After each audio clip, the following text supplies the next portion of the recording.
Hello friends, welcome to MD Mantra. दोस्तों, आप कैसे हैं? आशा करता हूं कि आप सही होंगे। आज के इस क्लास में हम करेंगे जीन पियाजे से रिलेटेड 30 क्वेश्चंस जो बहुत ही नेक्स्ट लेवल होने वाले हैं। वीडियो में अंत तक बने रहना, क्योंकि इसी तरह के पैटर्न पर आप सीटेट एग्ज़ाम में क्वेश्चंस पूछे जाते हैं। चलिए हम पहले क्वेश्चंस को देखते हैं। Questions number first. एक 7 वर्षीय बच्चा ये समझता है कि यदि एक चौड़े बर्तन का पानी एक लंबे या पतले बर्तन में डाल दिया जाए तो उस भी पानी की मात्रा समान रहती है। पियाजे के अनुसार बच्चे ने किस मानसिक संक्रिया मेंटल ऑपरेशन में दक्षता हासिल कर ली है? किसमें दक्षता हासिल कर ली है? पियाजे की 4 स्टेजेस होती हैं। पहली होती है सेंसरी मोटर स्टेज, दूसरी होती है प्री ऑपरेशनल, तीसरी होती है कॉन्क्रीट और फोर्थ होती है फॉर्मल। कौन सी? फॉर्मल। अब चलिए हम ऑप्शंस देखते हैं। ऑप्शन नंबर फर्स्ट, वस्तु स्थायित्व ऑब्जेक्ट परमानेंस, जहां बच्चा ओझल वस्तुओं को ढूंढता है, ये पहली स्टेज होती है। आत्मकेंद्रित चिंतन ईगोसेंट्रिज्म, जहां बच्चा केवल अपना दृष्टिकोण ही देखता है, ये सेकंड स्टेज होती है। संरक्षण और विलियमिता कंजर्वेशन एंड रिवर्सिलिटी, जहां बच्चा समझता है कि भौतिक गुण अपरिवर्तित रहते हैं और प्रक्रिया को उल्टा किया जा सकता है। तो ऑप्शन नंबर सी हमारा सही हो जाएगा। क्वेश्चन नंबर ये हमारा सही हो जाएगा। ये पियाजे की 4th स्टेज है। क्या ये 4th स्टेज है? चलिए नेक्स्ट क्वेश्चंस की तरफ चलते हैं। Question number 2। क्वेश्चन नंबर 2, कथन और कारण, अजर्शन और रीज़न वाले काफ़ी सारे क्वेश्चंस सीटेट एग्जाम में अभी पूछे जाने लगे हैं। पियाजे के अनुसार अधिगम एक निष्क्रिय प्रक्रिया नहीं, बल्कि बच्चा ज्ञान का एक सक्रिय निर्माता है। ये बात बिल्कुल सही है कि पियाजे कहते हैं लर्निंग बाई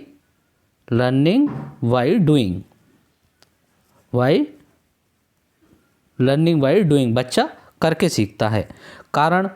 कारण पढ़ते हैं, बच्चे दुनिया के बारे में अपनी समझ का निर्माण अपने अनुभवों और मौजूद स्कीमा में डालने, एसिमिलेशन और आवश्यकता अनुसार स्कीमा को बदलने के माध्यम से करते हैं। जी हाँ, बिल्कुल सही बात है। पियाजे ने इस बात को कहा था। ए और आर हमारे दोनों सही हैं। ए और आर दोनों सही हैं। आर ए की सही व्याख्या करता है। आर ए की क्या सही व्याख्या करता है? तो ऑप्शन नंबर ए ही हमारा सही हो जाएगा। चलिए नेक्स्ट क्वेश्चंस की तरफ चलते हैं। Question number 3। दोस्तों, अगर वीडियो पसंद आ रहा हो तो वीडियो को लाइक करके चैनल को सब्सक्राइब कर देना। क्वेश्चन नंबर 3, एक माध्यमिक विद्यालय का छात्र एक काल्पनिक स्थिति यदि पृथ्वी का गुरुत्वाकर्षण ना हो के परिणामों पर चर्चा करता है और तर्कसंगत निष्कर्ष निकालता है। पियाजे के अनुसार वह छात्र किस स्तर पर कार्य कर रहा है? किस स्तर पर कार्य कर रहा है? क्योंकि वो गुरुत्वाकर्षण ना होके परिणामों पर चर्चा करता है, जो रिजल्ट आते हैं उन पर चर्चा करता है। संवेदी गामक अवस्था, सेंसरी मोटर स्टेज, पूर्व संक्रियात्मक अवस्था, प्री ऑपरेशनल स्टेज, मूर्त संक्रियात्मक अवस्था, कॉन्क्रीट ऑपरेशनल स्टेज, औपचारिक संक्रियात्मक अवस्था, फॉर्मल ऑपरेशनल स्टेज, जहां परिकल्पनात्मक निगमनात्मक तर्क विकसित करता है। इसमें क्या बात की गई है? तर्कसंगत तर्क विकसित करता है। ये पियाजे की 4th स्टेज है, इसमें तर्क विकसित करता है। तो ऑप्शन नंबर 4 जो है हमारा सही हो जाएगा। चलिए नेक्स्ट क्वेश्चंस की तरफ चलते हैं। Question number 4। दोस्तों, इसी तरह के क्वेश्चंस सीटेट एग्ज़ाम में अब जब से ऑफलाइन हुआ है, जब से इसी तरह के क्वेश्चंस पूछे जाते हैं, क्योंकि लगातार पैटर्न बदल रहा है, बच्चों की संख्या लगातार बढ़ रही है, तो इसकी वजह से सीटेट का लेवल भी हर साल बढ़ता जा रहा है। इसी तरह के क्वेश्चंस आपको सीटेट एग्ज़ाम में देखने को मिलेंगे। एक छोटा बच्चा पहली बार ऊँट देखता है तो उसे बड़ा कुत्ता पुकारता है, क्योंकि उसने पहले केवल कुत्ते देखे हैं। पियाजे की शब्दावली में यह क्रिया क्या कहलाती है? जब उसे बताया जाता है कि यह अलग जानवर है, वह अपना विचार बदलता है, तो उसे क्या कहेंगे? उसे क्या कहेंगे? यानी कि वह कुत्ते को जानता है। किसको जानता है? कुत्ते को जानता है। कुत्ते को जानता है, और इसमें परिवर्तन करके उसे जब बताया जाता है ये नया जानवर है। अरे आवाज़ कम कर ले भाई इसकी। है, आवाज़ कम कर ले, आगे बढ़ा ले। ऊँट है तो वह अपने स्कीमा में क्या करता है, समायोजन करता है, समायोजन करता है, समायोजन करता है यानी कि समावेशन करता है, एसिमिलेशन और फिर समायोजन करता है। तो ऑप्शन नंबर ए ही हमारा सही हो जाएगा। चलिए क्वेश्चन नंबर 5 देखते हैं। सॉरी, कथन। मैंने अजर्सन और रीज़न वाले काफ़ी सारे क्वेश्चंस रखे हैं क्योंकि हर बार सीटेट एग्ज़ाम का जैसे जैसे पैटर्न बदल रहा है उसमें इस तरह के क्वेश्चंस पूछे जाते हैं। पियाजे का मानना था कि विकास एक निरंतर कंटिन्यूअस प्रक्रिया है। पियाजे का मानना ये नहीं था, पियाजे कहते थे कि जो विकास है वो निरंतर नहीं होता, स्टेजेस में होता है। किस में होता है, स्टेजेस में होता है, स्टेजेस में होता है, स्टेजेस में होता है, स्टेजेस में होता है। तो ये क्या हमारा गलत हो जाएगा। एक संख्यात्मक विकास का चरण गुणात्मक रूप से भिन्न चरणों स्टेजेस के माध्यम और निश्चित क्रम में आगे बढ़ता है। ये बात सही है, आर सही है, आर क्या है हमारा, सही है। चलिए अब ऑप्शंस देखते हैं। ऑप्शंस क्या हैं, ए और आर दोनों सही हैं। ए सही लेकिन आर गलत है, ए गलत लेकिन आर सही है। पियाजे के विकास असतत डिसकंटिन्यूअस मानते थे क्योंकि उन्होंने चरणों की बात की थी। ऑप्शन नंबर सी हमारा सही हो जाएगा। चलिए नेक्स्ट क्वेश्चंस की तरफ चलते हैं। Question number 6। क्वेश्चन 6 क्या है, इसमें सारे क्वेश्चंस मैंने पियाजे से ही रिलेटेड करे हैं। इसी तरह के क्वेश्चंस आपको सीटेट एग्जाम में देखने को मिलेंगे। एक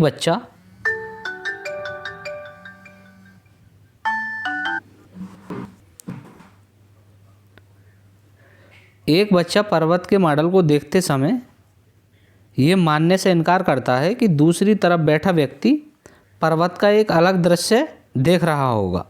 वह मानता है कि जो वह देख रहा है वही सामने वाला भी देख रहा है। ये क्या दर्शाता है, केंद्रीकरण, सीरिएशन, केवल एक पक्ष पर ध्यान देगा, आत्म केंद्रिता, ईगोसेंट्रिज्म, दूसरों के दृष्टिकोण को समझने में असमर्थ होता है। जी ये बात सही है, तो ऑप्शन नंबर बी हमारा सही हो जाएगा।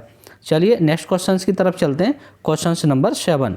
पियाजे के अनुसार संतुलन यानी इक्विलिब्रेशन की प्रक्रिया प्राथमिक कार्य क्या है। इक्विलिब्रेशन की प्रक्रिया जो है उसका प्राथमिक कार्य क्या है, पुराने स्कीमा को पूरी तरह से नष्ट कर देना, बच्चे को सामाजिक अंत्यक्रिया में प्रेरित करना, समावेशन और समायोजन के बीच संज्ञानात्मक स्थिरता स्टेबिलिटी बनाए रखना। ऑप्शन नंबर सी हमारा सही हो जाएगा। चलिए नेक्स्ट क्वेश्चन नंबर 8। एक 4 साल की बच्ची अपनी गुड़िया को खाना खिलाती है, उसे सुलाती है क्योंकि उसे लगता है कि गुड़िया को भी भूख लगती है। वह थक जाती है। पियाजे ने चिंतन की इस विशेषता को क्या नाम दिया, अनुक्रमिक चिंतन, जीववाद, निर्जीव वस्तुओं को जीवन में मानवीय भावनाएं देना। ऑप्शन नंबर बी हमारा सही हो जाएगा क्योंकि वह बच्चे इस उम्र में निर्जीव को भी क्या समझते हैं, सजीव समझते हैं, सजीव समझते। तो ऑप्शन नंबर बी हमारा सही हो जाएगा। चलिए नेक्स्ट क्वेश्चंस की तरफ चलते हैं। Question number 9। क्वेश्चन नंबर 9 क्या, कथन। पियाजे के अनुसार संज्ञानात्मक विकास के लिए शिक्षण में खोज अधिगम डिस्कवरी लर्निंग को बढ़ावा देना चाहिए। जी हाँ, पियाजे ने ये बात की, डिस्कवरी लर्निंग को बढ़ावा देना चाहिए यानी कि लर्निंग बाय डूइंग। कारण बच्चे वयस्कों के प्रत्यक्ष निर्देश प्राप्त करके ही एक सबसे बेहतर तरीके से अपनी मानसिक संरचनाओं का निर्माण करते हैं। ये ऐसा नहीं है बच्चों के जो बड़े हैं उनसे ही सीखेंगे, बच्चे आप खुद से भी कर सकते हैं। किससे, खुद से कर सकते हैं, खुद से कर सकते हैं। तो आर हमारा क्या हो जाएगा, गलत हो जाएगा।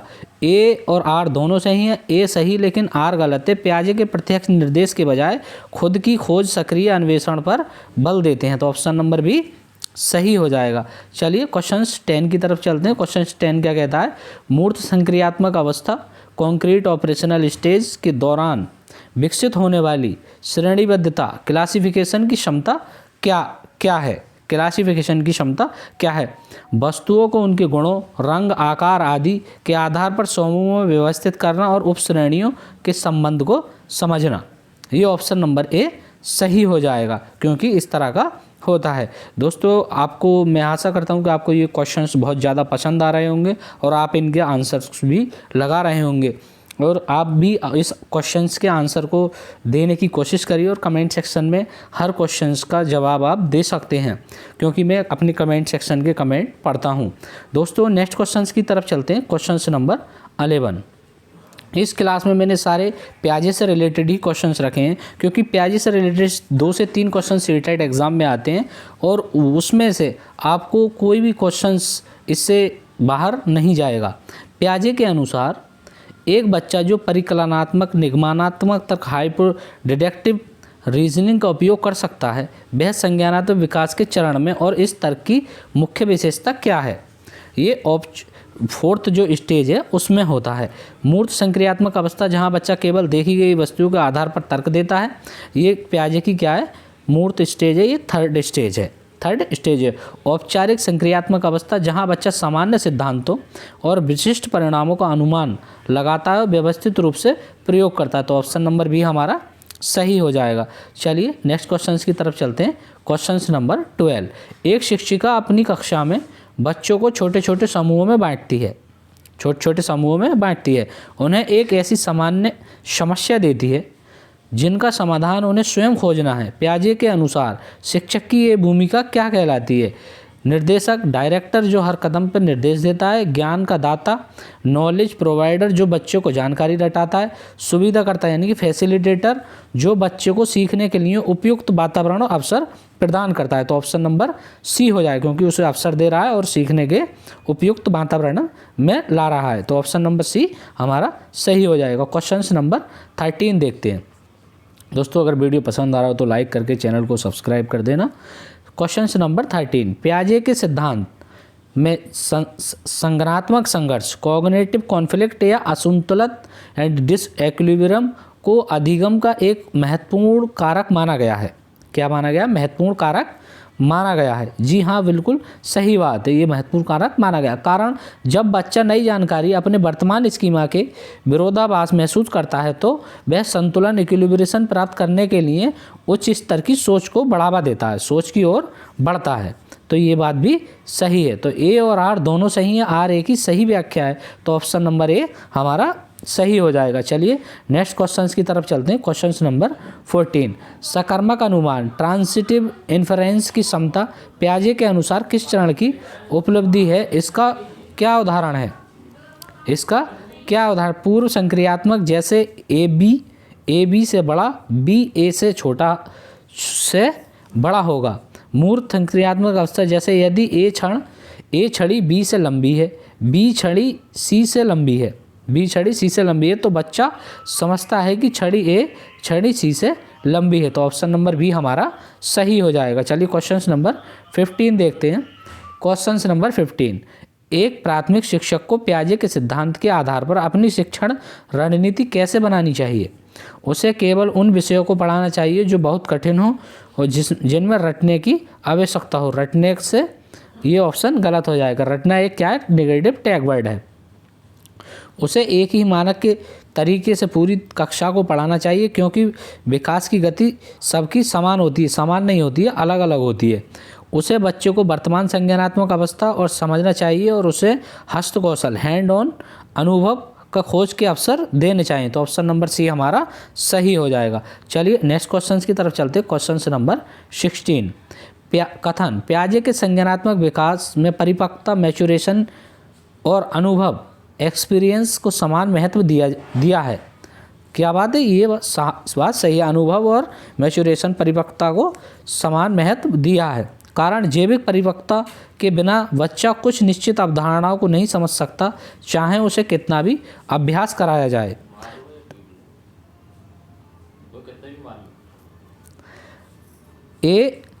ए और आर दोनों सही हैं, आर ए की सही व्याख्या है। तो ऑप्शन नंबर ए ही सही हो जाएगा। चलिए नेक्स्ट क्वेश्चन की तरफ चलते हैं।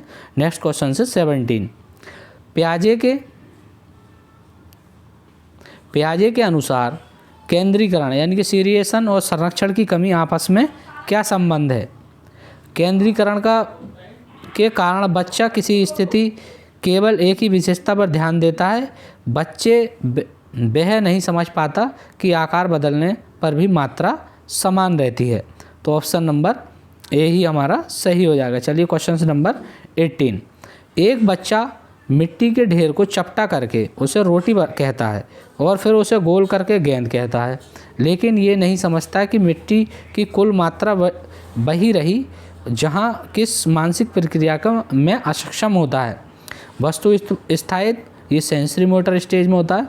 विलोमीयता, रिवर्सिलिटी, मानसिक रूप से प्रारंभिक स्थिति में वापस लौट पाना। ऑप्शन नंबर बी सही हो जाएगा। चलिए नेक्स्ट क्वेश्चन देखते हैं। Question number 19। कथन पियाजे के अनुसार संज्ञानात्मक विकास एक सार्वभौमिक यूनिवर्सल प्रक्रिया है जो सभी संस्कृतियों के बच्चों में समान क्रम में होती है। सभी बच्चों के क्या होती है? समान क्रम में होती है। तो ये सही हो जाएगा। नहीं, समान क्रम में होती है। जी हाँ, सही हो जाएगा। पर्यावरण और संस्कृति की विकास की दर को प्रभावित करने का कोई भूमिका नहीं होती। नहीं जी, भूमिका होती है। तो ए और आर दोनों सही है। हमारा ए सही, आर गलत है। ए सही लेकिन आर गलत है। पियाजे के क्रम में सार्वभौमिक मानते हैं, लेकिन ये स्वीकार करते हैं कि वातावरण और अनुभव विकास की दर को धीमा या तेज कर सकते हैं।